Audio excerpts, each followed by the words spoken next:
Hello, everyone. Thank you for joining us today for today's head coach teleconference for the college football playoff quarterfinal at the Rose Bowl game presented by Prudential. I'm Karen Linhart, the Rose Bowl Games Marketing and Media Director. The Tournament of Roses is thrilled to host the Oregon Ducks and the Ohio State Buckeyes in this year's Rose Bowl game. Today's call will feature the head coaches from both participating teams. We'll start with Ohio State head coach Ryan Day for the first 20 minutes, and then Oregon head coach Dan Lanning for the final 20 minutes. Coach Day, I'd like to start by asking you to give a brief opening remark about playing in this year's game. Yes, thanks, Karen. Very, very excited. Our team's very, very excited about this opportunity to play in the Rose Bowl. The tradition of the Rose Bowl and the Big Ten obviously is well documented, and we understand that. So actually be my third time being at the Rose Bowl, and every time we go, it's a great experience. And certainly have a great opponent in Oregon. A lot of respect for them. Looking forward to the rematch, and looking forward to a great week of preparation. I think when you think about some of the greatest venues there is in college football, certainly Pasadena and the Rose Bowl is right at the top of the list. So, certainly excited to get out there and be part of this great tradition once more. Thank you, Coach. We'll now open up the teleconference for questions. Please raise your hand to ask a question using the raise hand icon within Zoom. If and when your question is selected, we will unmute your microphone. Please state your name and media outlet before asking your question. Once your question has been answered, your microphone will be muted and your hand will be lowered. Doug, can you go ahead with the questions? Sure. Our first question will be from Bill Rabinowitz. Rabinowitz, Thank you, Ryan. you got it. Um, Bill. Chip Kelly said after the game that Will Howard has gotten to the point that um, he doesn't even have to finish the play calls when he's calling them in to the helmet. Um, can you kind of address that? How important that is? How much an advantage is to have a quarterback who's that in tune with the playbook and can kind of be that kind of guy, and just the way he's playing right now. Yeah, our challenge to Will going into the last game was that, he had to be the best leader on the field. I thought he was. I thought he played well, got into a rhythm early on. But I think for Will, understanding exactly how we're trying to attack defenses is a critical part of being successful. And when the play caller and the quarterback are on the same page, like you said, that the minute they hear the formation, they can finish it. That means he's got a great grasp on what we're trying to get done. So it'll be important to put together another good game plan and then executing it on the field. I think that's what it comes down to. And Will, I know, is excited to have an opportunity to play Oregon again. Our next All right, question, our next question will come from Joey Kaufman. Hi, Ryan. You mentioned after the game that you guys had introduced some gap schemes that help with the run game, and wondering in what ways does that help with your offensive line and the ability to run the ball with some of the gap stuff. Yeah, we look at every game and try to figure out how we best can maximize our strengths, minimize our deficiencies. And we felt going into the game that was the right thing to do. And we'll continue to look at that and see if that fits for this week. But I certainly thought we got good double teams on the inside guys. And I thought our pullers did a nice job of, on the defensive ends, and the second pullers getting to the next level. And I thought our running backs ran through contact well and ran with velocity. So it all plays in, and certainly when you have the weapons that we have on the outside, it certainly changes how defenses have to play, and so the numbers can equate better. But we're always looking for a balance, and so I think we found that on Saturday. But now we got to build on it. Nothing that we did on Saturday has anything to do with what's going to go on January 1st. So start from scratch again, identify the things that we feel like give us an advantage. Put those plays in, practice them, and then work like heck to make sure that we can execute them against Oregon. Our next question comes from Tim May.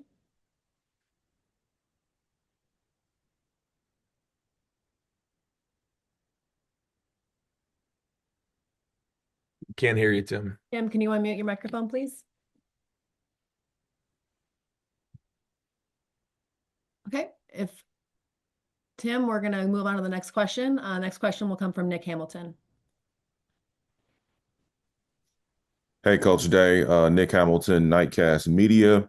Wanted to ask you, with all the wide receivers that have come through Ohio State, what do you and Coach Hairline feel that Jeremiah's most overlooked quality is? Probably his size. He's when you get up on him, you realize how big he is and how big he plays, and that'll be something he'll have to do in this game as well, is play big, play strong, play powerful. And I think Brian has done a great job again this year with our receivers, and we're going to need them all in this game. Just like when we played them last time. So, um, but yeah, certainly everybody's involved with the pass game. In terms of the protection, Will making the throws, but creating separation and making plays is what's important. And our receivers have done that, and certainly Jeremiah's done that this year, and we'll need that again here on the first. Our next question comes from Joe Reedy. Hey, Ryan. Certainly plenty of interesting subplots with Chip used to coach at Oregon, plus coming back to the Rose Bowl. Just what's it been like having him on staff this year with you? And also, how have you kind of seen him evolve as an offensive play caller with your team? Yeah, I think that he's now, a full season in, he's got an understanding of who we are, personnel wise, now, in the Big Ten, what that looked like. And so, yeah, to your point, it has evolved with, he's got a great understanding of the entire, game of football, offensive football, whether, it's wide open and spread and tempo, or getting with multiple tight ends in the game, huddling, different styles of play. And he's always said, and we've always said that, the number one job of the coordinator is to put the offense in the best position to be successful. And so that has to do with our personnel. It has to do with what we're seeing on defense. And, now I feel like, we had a good balance, this past game. And so we'll look to do that as we put the game plan together for these guys. Our next question comes from Spencer Holbrook. Hey Ryan, with everything that you guys had to deal with after the Oregon game and the revenge or the rematch or whatever you want to call it, how do you guys know that this is also, for the playoff, balancing all of those different emotions that are going to come with this, seeing the Oregon guys on the sideline again after what happened in October? Like, what's the balance like there with the messaging for you guys heading into this? It's about execution. It's about our preparation. It's about how we go about our meetings, how we go about our walkthroughs, how we go about our practices, so that when we get out to Pasadena, we're executing at a high level. And that's what it comes down to. Is it, super exciting? I guess not, but that's what it is. And our guys have played this team before, so there's a reference point. I think both teams are in different places than they were when we played last time. I think we're different, but still, the players are the same. And there's a lot to grab onto when you're watching film of somebody you've already played against. And sometimes when you are playing against a team maybe from another conference in the playoffs, there's a little bit of an unknown. How can you expect this guy to play? What am I really looking at when I look at the teams that they're playing? This team's not that way because we played them already and they played in the conference. So there's again a reference point as we move into this one. So our guys know what we're up against, but they also know that they've evolved and we've evolved. And so two very different teams heading into this game, and the team who prepares the best is going to win. Our next question comes from Dan Hope. Hey Ryan, you guys obviously had a lot of changes that you made on defense after that Oregon game. You've had a lot of success defensively since then, but this is the best passing offense that you've faced all year. How confident are you that those improvements that were made since then are real and will show through in this game? Yeah, they do a great job on offense, throwing the ball, running the ball. They have a good balance. Gabriel's very, very talented and very accurate in what he does, and he's also very athletic. And they have weapons on the outside, so it's a challenge. We've seen that live and in color. So we've made adjustments coming off of that game, and we've worked hard to make sure that we're putting our guys in the best position to be successful. We'll do that again against these guys this week, and go compete our tails off. But our defense is playing with great confidence right now. You can feel that on the field on Saturday, and they've continued that build. After the game that we played with these guys last time, you can see every week it's gotten stronger and stronger. So, we got to go do it. We got to go put it on the field. But, I know we got a great challenge ahead, but our guys are ready for it. Our next question comes from Pat Murphy. Hey Ryan, you guys have obviously already gone through the film from that first game. How much of this preparation is looking back at that and what worked, what didn't? Or are you more focused on, we've seen that, let's look at what Oregon's done since we played them? Yeah, a little bit of both. A little bit of both, but it's not like we played them just a couple weeks ago. This was mid-season, and there's been a lot of football played since then. So, like I said, I feel like we've evolved, they've evolved, different teams. So there are certainly things that you want to look at that happened in that game, but also as time's moved on, how they've changed, how we've changed, and then how does that fit as we put together the game plan. But ultimately, we want to make sure that we're putting together a great game plan so our guys can play fast. They understand what we're trying to get done in terms of attacking in all three phases, and then they can play with emotion and physicality. Our next question comes from Rob Aller. Hey, Ryan, kind of along the same lines. It's rare for Ohio State to play the same team twice in one season. I think it's happened 7 times only in history. Um, do you feel a need, and kind of dipping into your NFL experience where you do play the same team, do you feel like you have to change things up, throw wrinkles in? Can you be just the same team you were? How does that work from a coaching standpoint when you're in those meetings of, you know, we're just going to do what we do best? Or again, are there little wrinkles and just sort of differences? Well, there's what we call overage too, especially on offense of things that we have coming out of a game that we didn't call. So you always want to reference those and see your notes and see things that we've already practiced this season that maybe we didn't use in that game. That plays into it. But then also things that we've done in the second half of the season that we feel like our players are comfortable with. And then what fits, their scheme as they've evolved this season on defense. Again, they're not just playing the same things that they've been playing all year. They've changed and, much more multiple in what they do. So you combine all those things together, and you put the game plan in, and then you throw some things out. You add some things that you think might fit, and at the end of the day, you only got to pack what you need though, and you got to make sure that it's clean and it's a plan that the guys can go execute with a lot of confidence. So I mean that's what we're in the middle of right now. Our next question comes from Ralph Russo. Hey, Ryan, congratulations.